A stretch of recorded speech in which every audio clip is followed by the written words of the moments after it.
Welcome back to another episode of the Benchwarmers. It's good to be back after a week off, Brad.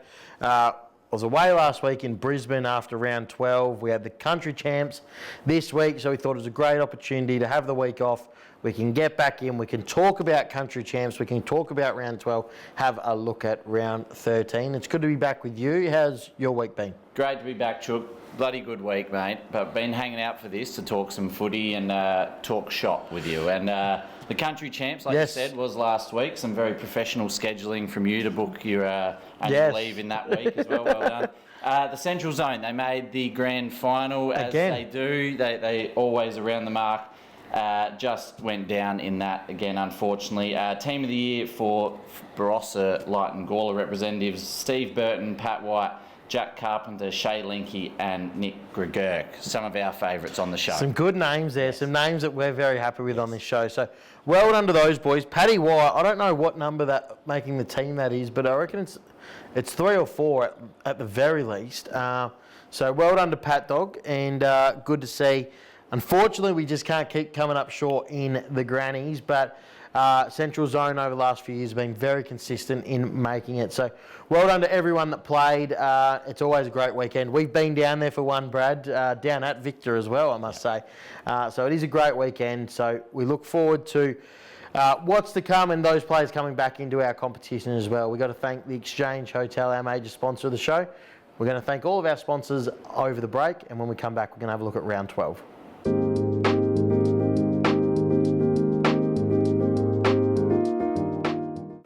Thank you to all our sponsors that help the show go to air each and every week. We're going to get into the Feel Good Fill Up now. I'm excited for this.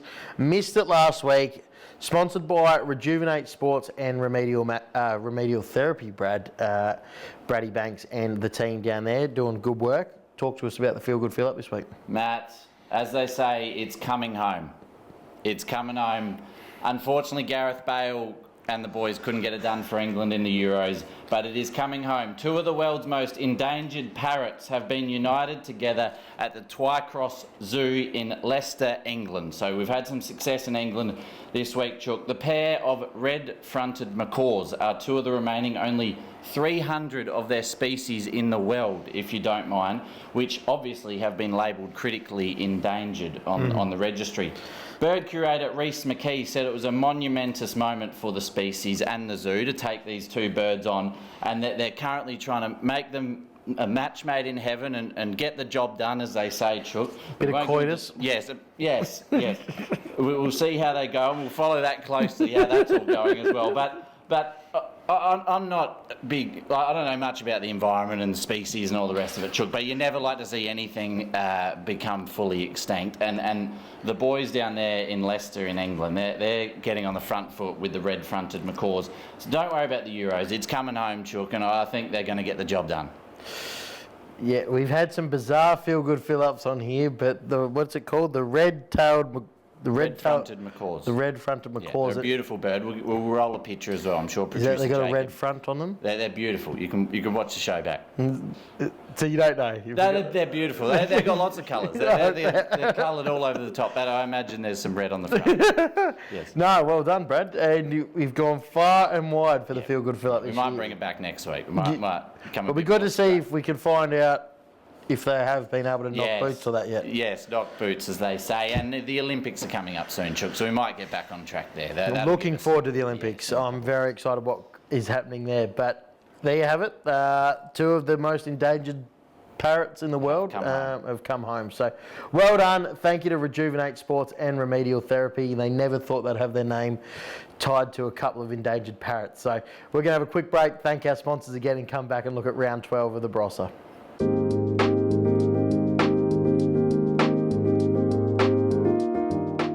As we said, we're going to have a look back to round 12. It was what feels like an eternity ago, Brad. It was 2 weeks ago. Game 1, Kapunda 14-12-36, defeated by Freeling 8-11-59. Inaccurate kicking by both teams. Inaccurate, Chooky. It appeared to be one of those days across the board. It was actually not a bad day that day. I was actually out watching some football in Gore. Yes. We'll get to that game in a sec. So it wasn't a overly blustery or wet day, but Kapunda still yet to get on the winners list. Freeling keep chipping away and keep getting some wins on the board.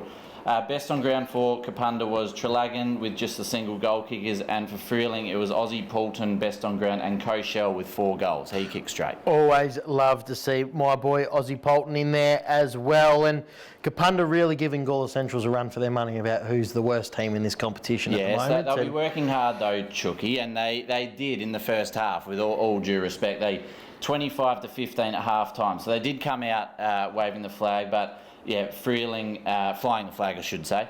Freeling 37 to 2 in the third quarter, though, really put the hammer down. That is the premiership quarter, yeah. Brad, and Freeling have got the job done there. Well done to the Redlegs. Let's have a look at game 2. It was Newry taking on Angaston. Newry 6-8-44 defeating Angaston 4-6-30. Another low-scoring game, but 2 quality sides here. 2 quality sides with a lot to play for, and this does start to shape the ladder that we know has been very close all year. So we officially have 4 top teams secure in the top 4, with Angaston now a game out, which we haven't had for many weeks. So that's a costly loss to Angaston. Newry, they seem to get it done at the right times, don't they? Rosenswig best on ground for them with James Bentley 2 goals. For Angaston, it was McInerney best on ground and your boy Durden 2 goals. We know he's a gun. It was, again, Angaston 3-goal 1 to 1-goal 4 to Newry at half time. But Newry just too good, 5-goal 4 to 1-5 in the second half. Knew they had a lot to play for. Oh, when you look at it like that, it's almost like they flipped the script both sides. Angaston kicked straight in the first half, Newry kicked straight in the second half, and both of them kicked 1 goal, 4 points, 1 goal, 5 points respectively. Good kicking's good footy, isn't it? And right. It hurts teams time and time again. I know the feeling.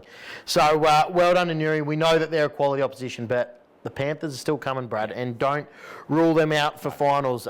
This game, Brad, you went down to this game, so I'm excited to get your thoughts. You'd had about 25 stubbies by the time the first ball was bounced, but it was Gawler Central's 9-12-66 defeated by Williston, 11-22-88. Now, the scoreboard is close. Yep. But there's some terrible kicking in this round. Terrible kicking, Chook, and it did obviously keep Gawler Centrals in it for a long time. They did jump him, and we'll get to that. But best on ground was Riley Mitchell. He flew the flag for Gawler Central. Brad Mitchell and Joe Botton, he just keeps putting his body on the line. Both of them 2 goals.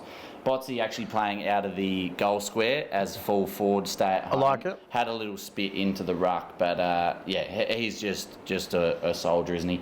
Best on ground for Williston was Justin Hoskin. He's a star. No surprise. And Watson 3 goals. For them, it was Gawler Central 3-goal 2 to 0-goal 6 at quarter time.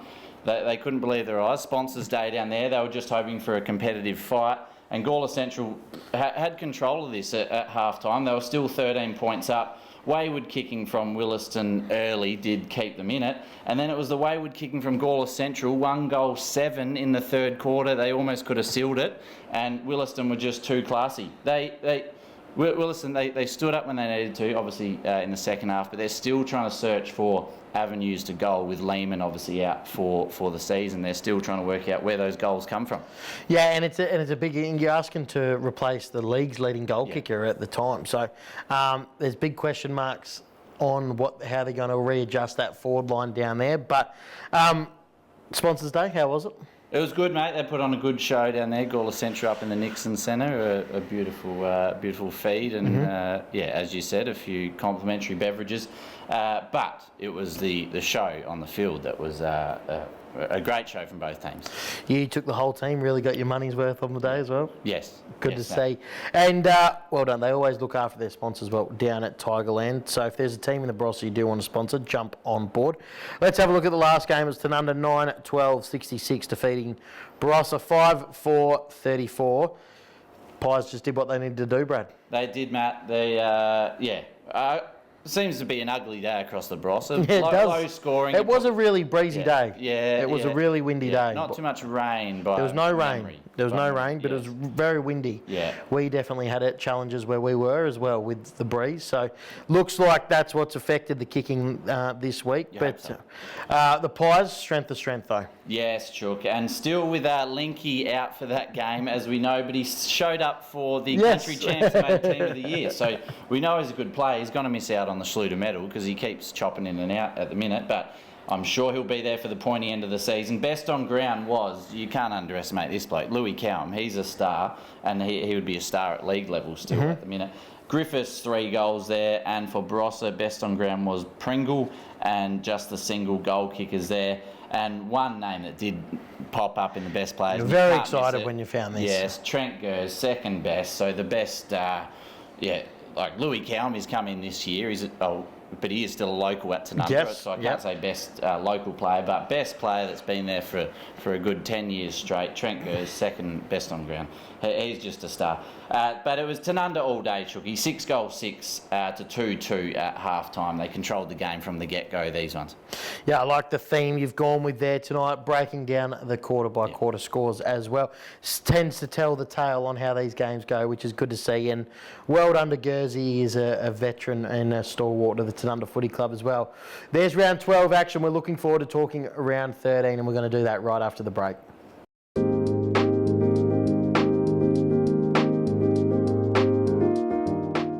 And we're going to have a look at round 13 in the Barossa, Brad. But before we do, this has been your baby this year. Let's have a look at the ladder because it is very close. But as just mentioned before, the top 4 now broken a game clear. Yes, Chook. Like Mum's washing, this one is finally getting ironed out, and we are finally starting to see it shape up, Chook. Yep.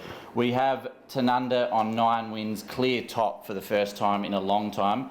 Williston, Newry and South on 8 wins, just behind that, with Anguston on 7 wins. So for the first time in a long time, we have 4 teams in and a clear game to 5th. Need to mention there as well, out of all that, South are the team that have had the bye the earliest here. So they sort of have a game on all of them. So it's starting to take some shape. And Anguston, bunch of good blokes down there, we may be starting to see them slip down and miss out and be the unlucky ones. Yeah, well, it's a good knock on Jules Baines washing there. She always did a fantastic job looking after you, raising 2 boys. Shout out to Jules, watches the show every week. We love you. I don't think Anguston are dying off through to the season getting longer or that. I just think, maybe they're not quite just going to beat those top 4 sides. That might knock off 1 or 2, but they probably need to go through the next little period winning a lot of games against those sides to jump in there. And I just think they're just a little bit off that at the moment. They'll get a good win this week, and that'll probably boost them straight back in with Williston playing Newry. But I feel like they might just be a touch off, but Williston with the injuries is the one that could be the worry there as well. But let's have a look at round 13, Brad. And game 1, it is Barossa taking on GC. Yeah, you'd like to think Barossa potentially have this one covered. Gawler Central, they've been flying the flag though, in all fairness. They obviously made Williston earn it last week. I'm a numbers man, and Barossa probably just have a little bit more going for them. I'm going to go with the Dogs as well. Let's have a look at Williston Newry, and this is a danger game for Williston. Danger game for both teams. It's obviously an exciting matchup. 8 and 3, both teams only percentage splitting them. Williston at home, they're both good teams. I'm going to go Williston. I don't know why. I felt like getting a coin out on this one and actually tossing it on the table. I think this is a genuine toss of the coin, as they say. Well, I think every time I back Williston this year, they lose, and every time I don't back them, they win. So I'm going to go with Newry. I'd love to see for Damien Herzik, I'd love to see Williston win, but I just worry about their injury list at the moment. Yeah, so one on that, Izzy McKenzie. I don't know how much longer he's out for, if you've got any mail. No. Not yet, but I believed it was 6 weeks. So, and I think I got that mail a couple of weeks ago, so it might be another 2 or 3 weeks away. Yeah, okay, there you go. Thank you for reminding us about that, Brad, as well. That was a long time ago. Anguston taking on Kapunda. You'd think the Panthers get the job done here. Yeah, Kapunda still yet to register a win for the season. Anguston, we said they're a quality outfit. They got a lot to play for, and percentage may be very handy, so they will want to put in a big 4-quarter effort. Absolutely. Last game of the round, Freeling taking on South Gawler. Freeling sitting 6th, 4 and 7. They've made teams earn it. They definitely made South earn it first time around.